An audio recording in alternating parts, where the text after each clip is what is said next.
പ്രായമായ ദമ്പതികൾ താമസിക്കുന്ന വീട്ടിൽ വൃദ്ധനെ മുറിയിൽ പൂട്ടിയിട്ട ശേഷം വീട്ടിൽ നിന്ന് സ്വർണവും പണവും കവർന്നു. കോന്നി പ്രമാടം വട്ടക്കുളത്തി സ്വദേശി എബ്രഹാമിന്റെ വീട്ടിലാണ് എബ്രഹാമിനെ പൂട്ടിയിട്ട് മോഷണം നടന്നത്. കോന്നി മേഖലയിൽ കഴിഞ്ഞ ഒരു മാസത്തിനിടെ തുടർച്ചയായ മോഷണങ്ങളാണ് നടന്നുകൊണ്ടിരിക്കുന്നത്.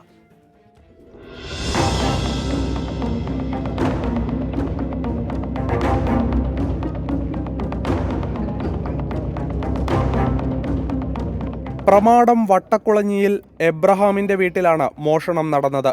രാത്രി വീട്ടിൽ കയറിയ കള്ളന്മാർ എബ്രഹാമിന്റെ മുറി പുറത്തുനിന്ന് പൂട്ടി. രാവിലെ പുറത്തിറങ്ങാൻ ശ്രമിക്കുമ്പോഴാണ് എബ്രഹാം ഇക്കാര്യം അറിയുന്നത്. ഭാര്യയെ ഉച്ചത്തിൽ വിളിച്ചുവരുത്തിയാണ് മുറി തുറന്നത്. തുടർന്ന് നടത്തിയ പരിശോധനയിൽ 2.25 പവന്റെ സ്വർണമാലയും 1.5 ഗ്രാമുള്ള 2 മോതിരങ്ങളും മൊബൈൽ ഫോൺ, വാച്ച്, പണം എന്നിവയും നഷ്ടപ്പെട്ടതായി കണ്ടെത്തി. വീട്ടിലെ അലമാരയും പെട്ടികളും കുത്തിത്തുറന്ന് സാധനങ്ങളെല്ലാം വലിച്ചുവാരിയിട്ട നിലയിലായിരുന്നു. വീട്ടുകാർ വിവരമറിയിച്ചതിനെ തുടർന്ന് കോന്നി പോലീസും വിരലടയാള വിദഗ്ധരും സ്ഥലത്തെത്തി പരിശോധനകൾ നടത്തി. കോന്നി പോലീസ് സ്റ്റേഷൻ പരിധിയിൽ കഴിഞ്ഞ ഒരു മാസത്തിനിടെ 10ഓളം വീടുകളിലാണ് മോഷണം നടന്നത്. ഒരു കേസിലും തുമ്പുണ്ടാക്കാൻ പോലീസിന് കഴിഞ്ഞിട്ടില്ലെന്ന് ആക്ഷേപമുണ്ട്. പോലീസിന്റെ രാത്രി പട്രോളിംഗ് ദുർബലമാണെന്നും നാട്ടുകാർ പറയുന്നു. 24 പത്തനംതിട്ട.